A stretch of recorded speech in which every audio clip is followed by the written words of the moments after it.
result. House Speaker Kevin McCarthy has just tapped our next guest to lead a task force on neutralizing the Mexican drug cartels. Texas Congressman and retired U.S. Navy SEAL Lieutenant Commander Dan Crenshaw joins me. You know, sir, it just makes me almost nuts when I see that we spent all these money for these big meetings, these big declarations, get all these countries together, you know, to reiterate our will to strengthen all these things. And it just doesn't happen. I mean, it's just silly stuff. And I mean, does anybody believe this? I don't think so. Look, I mean, I have to look into that particular declaration. Look, what does work is disincentivizing the illegal behavior, right? It works no matter what kind of illegal activity you're talking about. You can really simplify this entire conversation. People have to have a reasonable belief that if they cross the border, they'll be sent back, whether that's sent back to wait for their hearing in Mexico City, which is the Remain in Mexico program or their migrant protection protocols, or back to their home country. Right. If they don't have that belief, well, then they think there's a decent, or at least a more than 50% chance they'll just be allowed to wait out their time in the United States, whether they have a hearing scheduled or not, then they're going to cross. The entire situation is really that simple. Look, I'm all for these big regional meetings and getting other countries to do their part. Right? I'm not against that. I don't think we should be criticizing that. But of course, it's not enough. And you mentioned the cartels and the task force that we're going to be looking at. But Congressman. Go ahead. I wouldn't criticize it. I wouldn't criticize it either if I saw a product. I wouldn't at all, and I would be, praising it from one end of the room to the other. But the fact is that it hasn't done anything. I mean, that is a fact. So yes, that's why I'm criticizing it.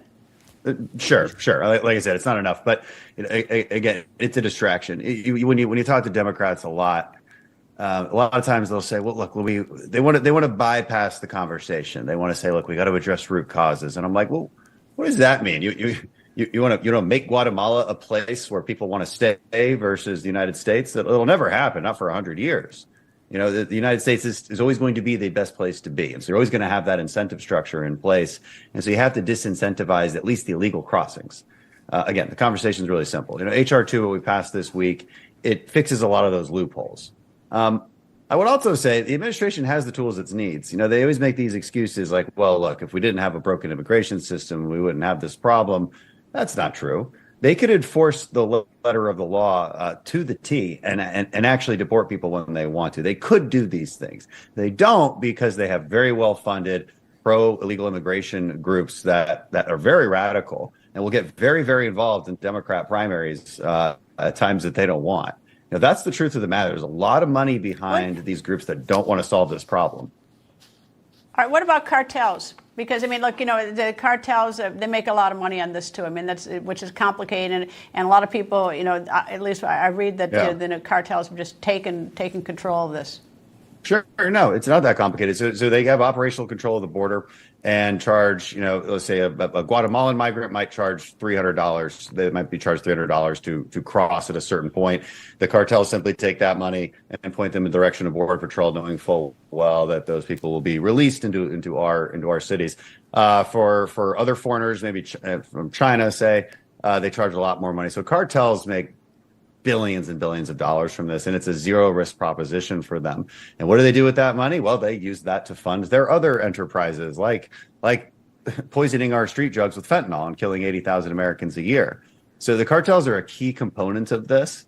It's why we set up this task force, because HR 2 was designed to just deal with the incentive structures on the border and that border policy.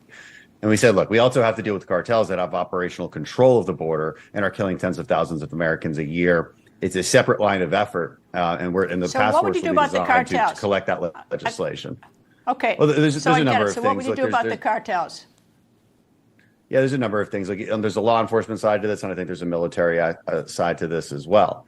I proposed to authorize use of military force against the cartels. That would be working in concert with Mexican authorities, the way we do in a variety of countries around the world. Target the cartels. You would target a typical terrorist network from especially at the mid-level operations. That'll seek to destruct and dismantle their operations pretty quickly. It'll also send a message that we've had a red line when it comes to the fentanyl production. I think that's an extremely important part of that. On the law enforcement side, you want to do simple things like like increase sentencing for cartel members, authorize going after their finances, authorize sanctioning, say, officials from other countries, like government officials that aid and abet these cartels. These are some authorities that are needed and very easy to pass in legislation, but we need to come together and actually get it done. Texas Congressman, retired U.S. Navy SEAL Lieutenant Commander Dan Crenshaw. Thank you, sir.